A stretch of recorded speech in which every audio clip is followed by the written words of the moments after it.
onde havia uma plantação de lentilha. O exército de Israel fugiu dos filisteus, mas Samá tomou posição no meio da plantação, defendeu-a e derrotou os filisteus.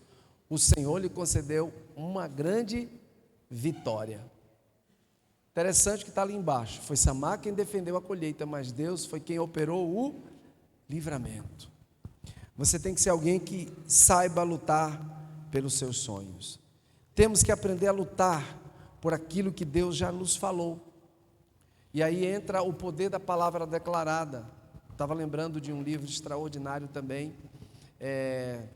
Há Poder em Suas Palavras, de Dom Gosset. Muito bom esse livro. Então, Dom Gosset, ele fala muito sobre isso, há poder em suas palavras. E você tem que ser alguém que declare vida, declare palavra de vida. Apesar de todas as circunstâncias contrárias, e não é fácil, aprenda a liberar palavras. E nós temos ali: Timóteo, meu filho, dou a você essa instrução, segundo as profecias já proferidas a seu respeito, para que seguindo-as você combata o bom combate. E ele acrescenta: como se dá essa luta? Não é física, como a de Samá, mas ela tem suas armas. Ali, a batalha de Samá no campo de lentilha foi com armas físicas, mas a nossa hoje, ela é no espírito, ou extremamente, estritamente no espírito, né? Nós temos alguns destaques, né? Que foi Abraão, José, Davi, homens que também aprenderam a defender esse legado. Uma das coisas que eu sempre digo para as pessoas, quando vou ter aconselhamento, eu gosto muito, eu só discipulo e aconselho na Bíblia. Não adianta você vir com achismo, não faça isso, não, porque eu acho, porque eu não. O que é que a Bíblia diz? O que é que você tem que fazer de acordo com as Escrituras? Então, firme-se nas promessas. Como está escrito: eu o constituí pai de muitas nações, ele é o nosso pai aos olhos de Deus, em quem creu. O Deus que dá vida aos mortos e chama à existência as coisas que não existem, como se existissem. Abraão, contra toda esperança, em esperança creu, tornando-se assim pai de muitas nações, como foi dito a seu respeito. Assim será a sua descendência. Então, creia como Abraão creu. Agora, quem é Deus, né? Vamos lá. Sem se enfraquecer na fé, reconheceu que o seu corpo já estava sem vitalidade, pois já contava cerca de 100 anos de idade. O ventre de Sara já estava sem vigor. Mesmo assim não duvidou, nem foi incrédulo em relação à promessa de Deus, mas foi fortalecido em sua fé e deu glória a Deus, estando plenamente convencido de que Ele era poderoso para cumprir o que havia prometido. Não é extraordinário isso, né? Vamos lá. Como está escrito: eu o constituí pai de muitas nações. Ele é o nosso pai aos olhos de Deus, em quem creu, o Deus que dá vida aos mortos e chama à existência as coisas que não existem como se existissem. Viva, declare, libere essa palavra, chame à existência. Não pare, independente do tempo, das circunstâncias, chama à existência. Amém? Fortalecer-se na fé, dando glória a Deus. Mesmo assim, não duvidou, nem foi incrédulo em relação à promessa de Deus, mas foi fortalecido na sua fé. Agora vem um ponto que eu amo demais, e esse é um dos principais. Já preguei até sobre isso também, né? O fator tempo, eu lembro desse tema. A maior dificuldade que as pessoas têm de alcançarem seus sonhos ou de lutarem por eles é o fator tempo. É o esperar, né? Nós temos o propósito, mas temos um processo para chegar no propósito. E aí, infelizmente, muitos desistem no caminho por conta disso. Hebreus capítulo 6, 12, 15. Né? De modo que vocês não se tornem negligentes, mas imitem aqueles que por meio da fé. E, grife isso aí, gente, na sua Bíblia. Da paciência recebe a herança prometida. Quando Deus fez a sua promessa a Abraão, por não haver ninguém superior por quem jurar, jurou por si mesmo, dizendo: esteja certo de que o abençoarei e farei numerosos seus descendentes. E foi assim que, depois de esperar pacientemente, Abraão alcançou a promessa. Então, aprenda a esperar. É a paciência. Davi foi atendido não só por clamar, mas por esperar. Salmo 41 está ali de maneira clara. Nunca pegue atalhos. Nunca, jamais pegue atalhos. Ele foi aos currais de ovelhas que ficavam junto ao caminho. Havia ali uma caverna. E Saul entrou nela para fazer suas necessidades. Davi e seus soldados estavam bem no fundo da caverna. Vamos lá. Eu vou encurtar a história por conta do tempo. Saul estava ali dentro de uma caverna e no momento de distração havia uma grande chance de Davi cortar-lhe a cabeça, né? De chegar mesmo. Ele recebeu até esse conselho. Mas é interessante, o verso 5 diz: Davi sentiu bater-lhe o coração de remorso. Por quê? Porque ao invés dele matar, ele foi e cortou a orla do manto, uma ponta do manto. E alguém tinha dito, né? Esse é o dia que o Senhor te levantou para ser rei. Vai lá, pega a espada. Quantas pessoas não esperaram o tempo? Nossa, isso aqui aconteceu demais no nosso meio. O que nós tivemos de abortos espirituais. Gente boa, que eu já era para ser pastor, talvez, olha o que eu vou dizer para você, e amanhã eu vou falar um pouquinho sobre isso também. Esses pródigos vão ser cobrados de maneira muito séria, porque deveriam estarem conosco, talvez cuidando de igrejas espalhadas na cidade.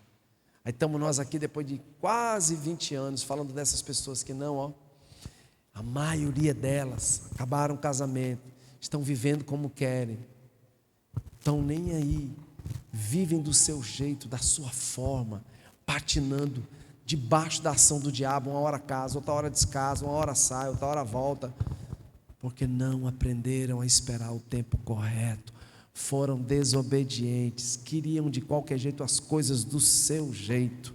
Não faça isso, não pegue atalhos. Davi não pegou atalhos. Outro aspecto do esperar é permanecer íntegro. Esse é bom. Íntegro a qualquer custo. Íntegro.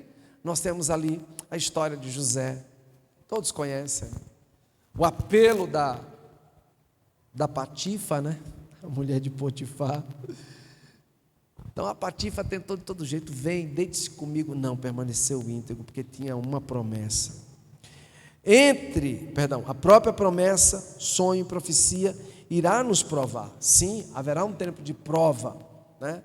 Haverá um tempo de prova.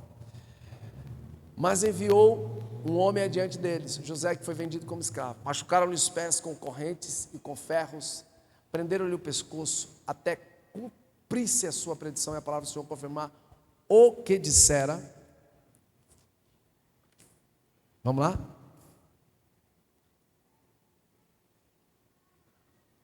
Passa para o outro.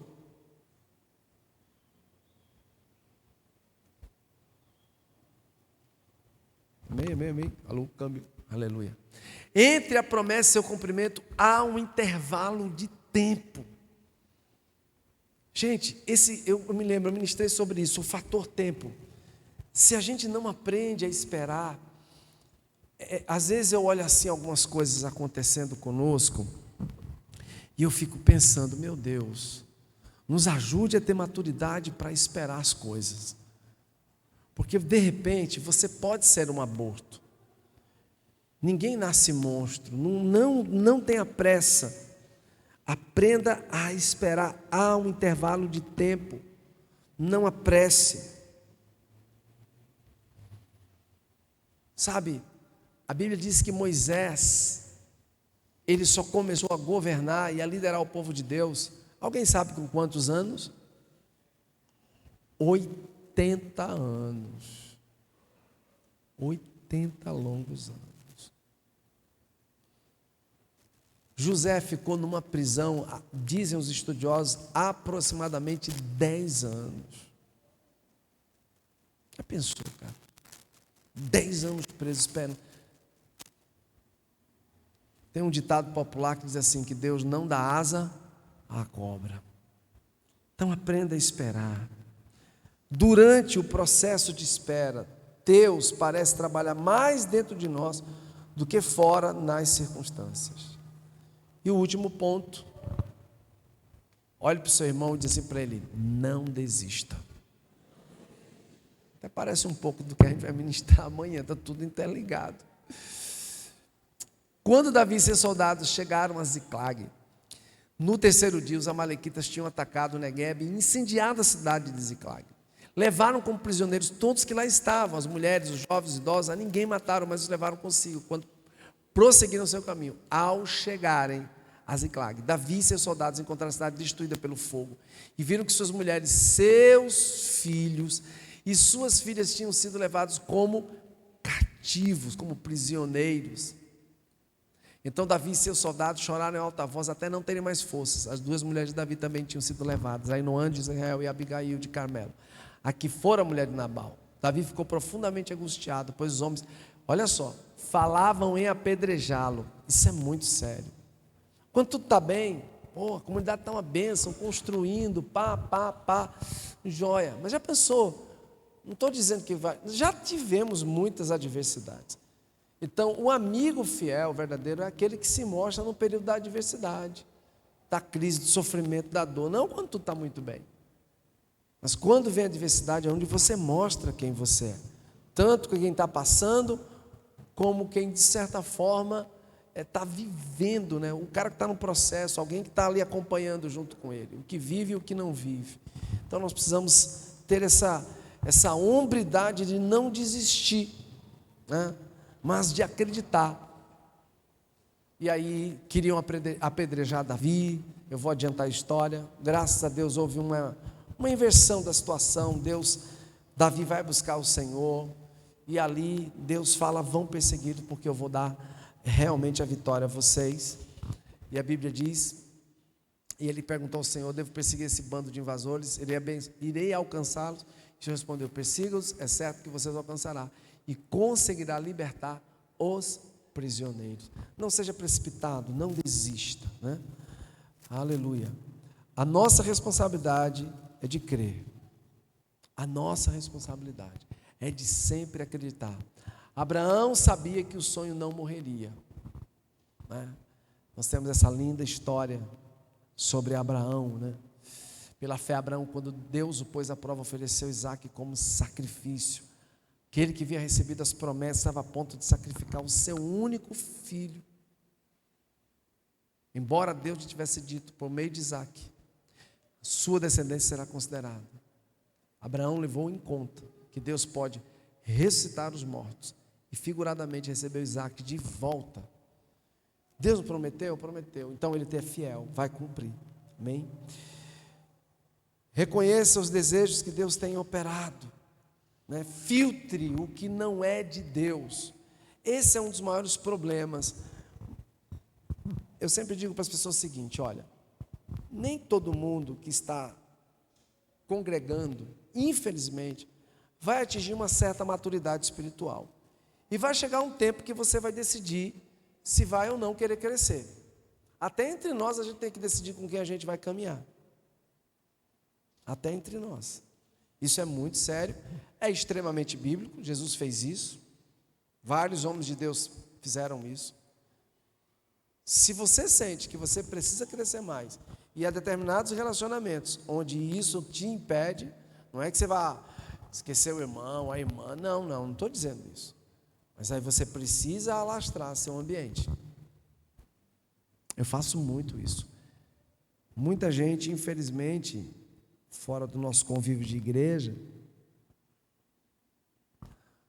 não vai muito com a minha cara não, por conta disso, mas eu decidi só me relacionar, levar para a minha casa pastores, homens de Deus, pessoas que eu vou ver que eu posso crescer.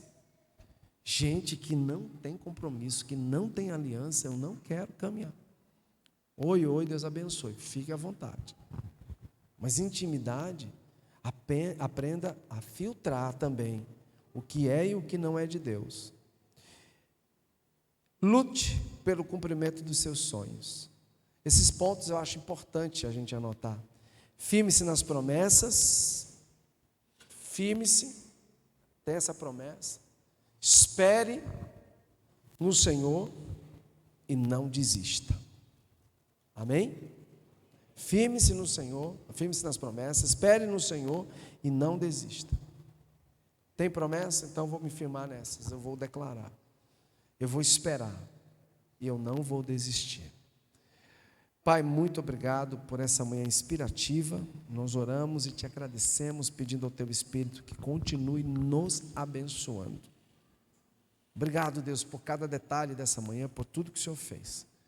Entregamos esse dia ao Senhor, pedindo que o Senhor abençoe cada célula, que sejamos ricamente abençoados pelo teu Espírito. Amém? Vamos ficar de pé, gente? Vamos ofertar ao Senhor e dizimar. Sei que alguns já fizeram isso, mas